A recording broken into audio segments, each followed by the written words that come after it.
So, does GLP-1 just suppress appetite? There's some truth to that, but that's actually the least interesting part because GLP-1 isn't magic. It's a tool, like a calculator or a fire starter. It doesn't do the work for you, but it can remove the neurological and physical barriers that have been making the work harder than it needed to be. And that's what we're going to explore today. Welcome back to GLP-1 Explained. This channel exists for one reason: to make complicated health topics clear, calm, and understandable. In our last video, we talked about what GLP-1 medications are and why thinking of them as tools reframes the conversation. Because when understand the biology, it's that this isn't about character or willpower. It's about physiology. And today, we're going to break down exactly how that physiology works inside your brain, your gut, and your metabolism, and why that matters. So, what happens normally when you eat? You eat, your stomach stretches, your gut releases hormones, including one called GLP-1. Your brain receives the signal: we're getting full. Your pancreas releases insulin. Your digestion slows. It's a coordinated system, but over time, because of stress, insulin resistance, sleep disruption, aging, menopause, those signals can weaken. The "I'm full" message doesn't land as clearly. That's where medication comes in.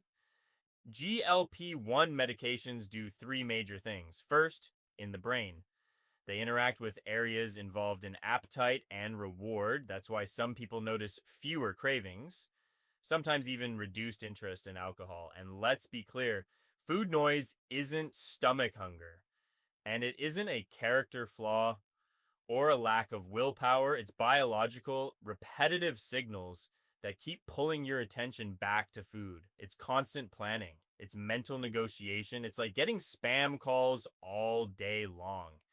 GLP-1 doesn't shut off your hunger. It filters out the calls you don't need to answer.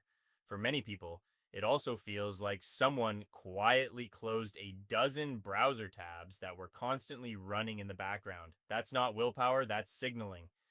In addition to the brain, the second area is the stomach. GLP-1 slows stomach emptying, making food stays in your stomach a little longer. That means you feel full longer. Blood sugar rises more gradually. You're less likely to chase energy crashes. This is intentional, but it's also why nausea can happen. It's not random. Your digestive speed has changed. Now, lastly, GLP-1 works in the pancreas. GLP-1 helps your pancreas release insulin more appropriately when you eat.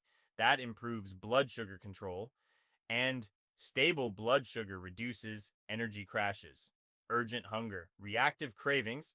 This is why these medications were originally developed for type 2 diabetes. Weight loss came later. So to recap, GLP-1 medications were designed to mimic your body's natural GLP-1 hormone. They work in three key places: the brain, the stomach, and the pancreas. Now, here's something important. Not everyone feels this immediately. The early doses aren't designed to give you maximum effect. They're designed to help your body adjust. Your digestion is slowing. Your signaling is strengthening. Your brain is recalibrating. For some people, appetite shifts quickly. For others, it's gradual. That doesn't mean it's not working.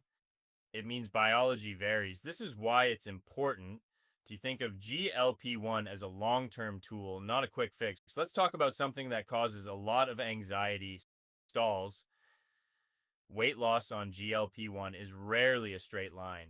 The scale reflects more than fat. It reflects water, digestion, inflammation, hormones, sleep. And as your body gets smaller, it burns fewer calories. Your metabolism adapts. That's not failure, that's physiology. A stall doesn't mean the medication stopped working. It often means your body is adjusting to a new normal. And let's address something practical. Constipation is common. Digestion is slower. When you understand that, you can prepare for it. hydration, fiber, movement, working with your clinician. This isn't glamorous, but it matters. GLP-1 creates the space for healthier habits to stick by lowering the physical resistance that's been in the way. So, what is GLP-1 really doing? It's amplifying a natural hormone. It's strengthening communication between your gut and brain. It's stabilizing blood sugar. It's filtering mental noise. It's not magic, it's biology. And when you understand the biology, the fear and shame start to lose their power. In the next video, we'll talk about what happens when you stop and why that conversation matters more than people think.